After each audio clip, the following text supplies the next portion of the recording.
Baik para ustadz sekalian, untuk pertanyaan selanjutnya saya akan bacakan bagaimana hukum status masjid yang dipakai untuk sholat Jumat diturunkan menjadi musola. Silakan Ustadz, siapa dulu yang ingin bilang? Saya kasih prolog dulu ya. Baik, silakan Ustadz. Tentang perkasaran masjid ya. menjadi musola.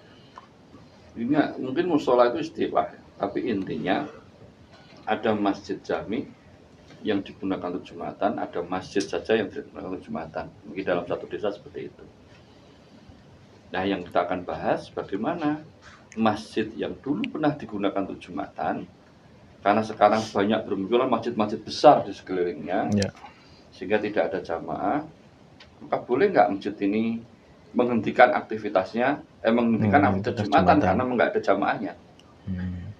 Ya, nah istilahnya tadi di Jawa, di Indonesia ya, merubah status masjid menjadi musola. Ya.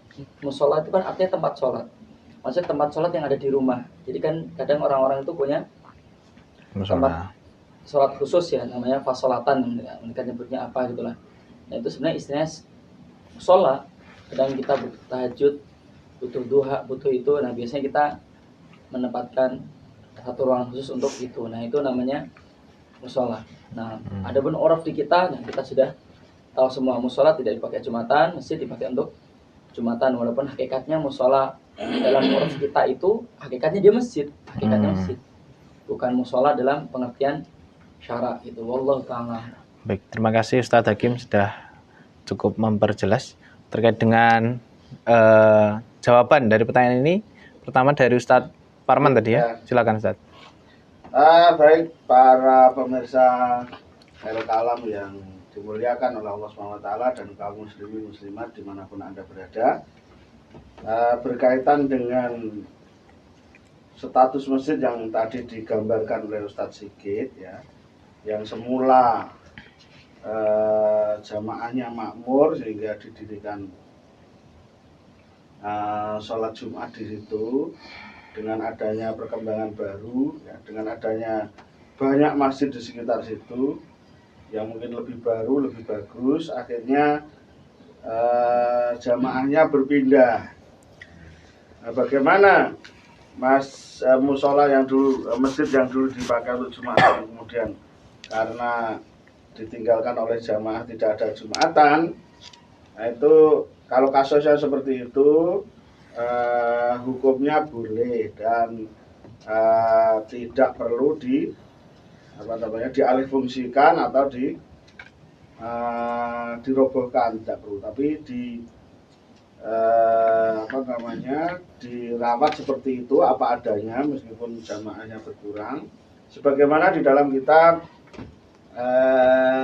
Hasyiah I'anah Thalibin ya, ini juz 3 ya, juz 3 halaman 213 yang bunyinya walhasil ana hadzal masjidah, sesungguhnya inilah masjid alladzi yang qad inhadama, yang telah mengalami kerusakan, atau ta'antola atau terlantar ya, bahkan sampai menganggur, bitaktili ahlil buldani lahu, dengan penterlantaran jamaah ya, pada misalnya pada sampai puncak kasus yang seperti itu ya, atau hanya sekedar berkurang, kama marro sebagaimana yang telah dijelaskan, la yunqadu ya, tidak boleh dirobohkan, ailat tubtilu la tubtalu bina'uhu, tidak boleh dirobohkan bangunannya, bihaisu ya, dengan sekiranya yutamamu ya, menuju apa masjid hadamahu pada kehancurannya, fi suratil masjid al-munhadim ya, dalam keadaan masjid yang menuju kepada kehancuran, au yahdimu atau rusak apa masjid min aslihi dari asalnya, fi suratil muta'at toli ya, dalam bentuk masjid yang terlantar atau ditinggalkan jamaah, bahkan tetapi bagia tetaplah apa masjid ala halihi atas keadaannya masjid, minal inhidam ya, rupane dalam keadaan rusak, atau taktil atau terlantar ya, nganggur. Wadhalika karena hal tersebut ya, karena alasannya adalah li imkani sholati, masih memungkinkannya sholat fihi di dalamnya, bahwa bihadil halati, bahwa adapun dia masjid bihadil halati dalam keadaan ini ya, wali imkani audihi dan masih memungkinkannya kembalinya masjid kamakana sebagaimana keadaan dahulu. Jadi masjid seperti itu tidak apa-apa dipertahankan meskipun fungsinya ada sedikit berkurang ya. Katakanlah jadi musola kalau di negara kita, artinya masjid yang tidak ada sholat Jumat tetap saja dipelihara seperti itu ya, tidak boleh dijual, tidak boleh dirobohkan, tidak boleh dialihfungsikan ya. Siapa tahu di kemudian hari ya, siapa tahu di kemudian hari akan kembali makmur lagi sehingga bisa berdiri sholat berjamaah ya. Toh dalam keadaan terlantar ataupun rusak seperti itu masih bisa digunakan untuk sholat maktubah 5 waktu. Wallahualam bishawab. Artinya tidak turun derajatnya menjadi musola kan tidak. Tidak. Gitu. Karena ada perbedaan tadi kata Ustaz Hakim. Musola kan di rumah tempat sholat. Artinya dari segi hukum, Tetap masjid. ya tetap masjid. Nggak boleh dijual. Kalau musola kan kalau nanti rumahnya dijual kan ikut terjual juga. Masya Allah. Sorry. Tambahan sedikit hukum dari Ustaz Muji yang belum tadi tersampaikan oleh anak. Jadi perbedaan musola itu bukan wakaf, sehingga suatu ketika rumahnya dijual, dia bisa ikut terjual. Wallahu ta'ala. Masya Allah. Gitu, Ustaz. Baik Ustaz Farman. Oh, Oke. tambahan dari Jelas. oh, Kamu Ustaz Heri. alhamdulillah. Silakan Ustaz Heri. Ya, saya hanya menambahi ya sebenarnya hukum merubah masjid ke musola dalam pertanyaan itu kan kasusnya kan sudah ada masjid terus membangun masjid di sampingnya gitu. Ya, Hmm. ada masjid Nah, lain. itu kalau di hukumnya itu lebih ke hukmu bina masjidin koribin min masjidin. Nah, di situ dalam fatwa Syekh Utsaimin dikatakan bahwa fal aslu annahu la yajuzu bina masjidin bil qurbi min masjidin akhar idza lam tada'u al hajatu lidzalika. Masya Allah. Jadi kalau sudah ada masjid kemudian membangun masjid baru di samping masjid yang lama tersebut, apabila tidak ada kebutuhan untuk hal itu, dalam arti masjid yang lama masih mencukupi ya untuk kebutuhan jamaah, maka hukumnya tidak boleh. Terlebih apabila ketika membangun masjid yang baru itu justru fa'afdol dzalika ila tafriqil muslimin, justru menyebabkan umat Islam itu terpecah gitu, terpecah antara masjid ini dan masjid itu. Kamana soal dzalika ahlul ilmi, sebagaimana hal itu dinaskan oleh para ulama. Mungkin itu tambahan dari Itu saya. sepakat. Masya Allah. Tapi pembahasan kalau kita arahkan ke bagaimana hukum bangun masjid yang secara berdekatan dalam satu desa itu memang jadi masalah panjang. Karena di kitab-kitab Syafi'iyah juga mengatakan memang aslinya nggak boleh, tapi kalau udah kehalang jalan boleh. Kan gitu kasusnya. Sungai, jalan. Kalau yang kasus yang lebih urgent menurut saya apa? Nanti kalau yu'ati ila tafriqatil ummah, bukan yu'ati tafriq, memang nyatanya seperti itu. Orang mungkin mau Muhammadiyah sholat masjid NU atau sebaliknya. Dan kita buat istihad baru besar sing NU. Ngono yang penting masjid itu aja kosong-kosong banget. Nah, kosong aja bangun masjid liyane kan. Kasus masuk diror gimana?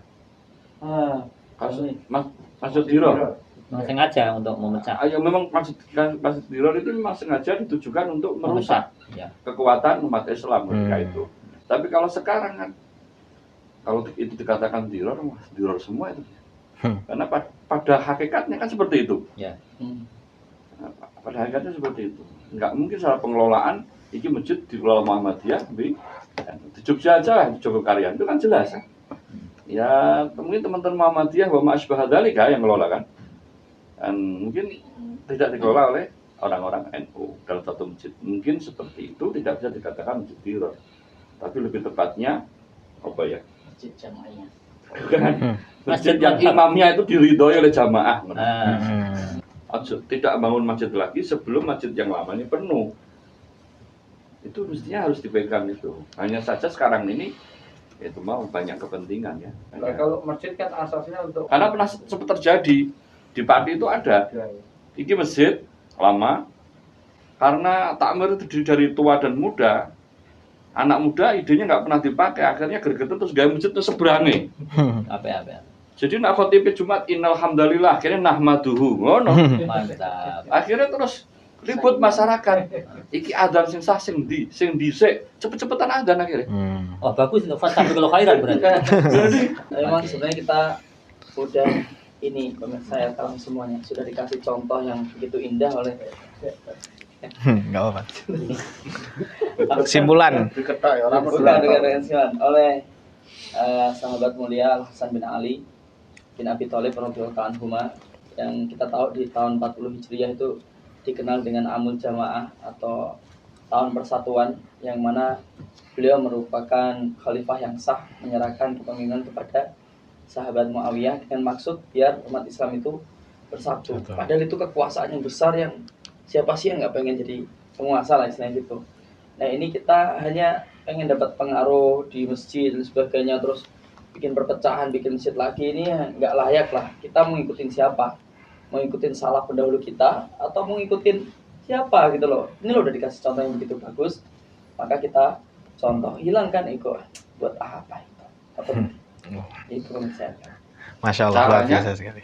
caranya ini kalau kenyataannya Nggak ini ono habis, Muhammadiyah, ono NU, ono Hizbut Tahrir, ono Pancasila, ono Salafi, ono Khilafah. ono PKS juga. kalau menamai masjid dengan masjid Muhammadiyah itu sudah nggak boleh.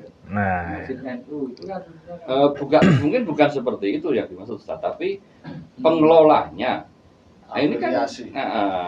mungkin dalil yang lebih tepat kan ya imam yang diangkat ya imam yang disenangi makmumi. Itu salah satu alasan kenapa harus ada beberapa masjid yang itu tidak bisa kita tolak. Wis biar ngono lah ra apa-apa. Itu imbasnya juga ke taraweh ya. Sudah terawih subuh kan. ya paling contoh sederhana dulu izinnya ini ada izin musola yang NU ini. Nah, oke. Izinnya musola. Karena ini satu RT, masuk satu RT 2 masjid.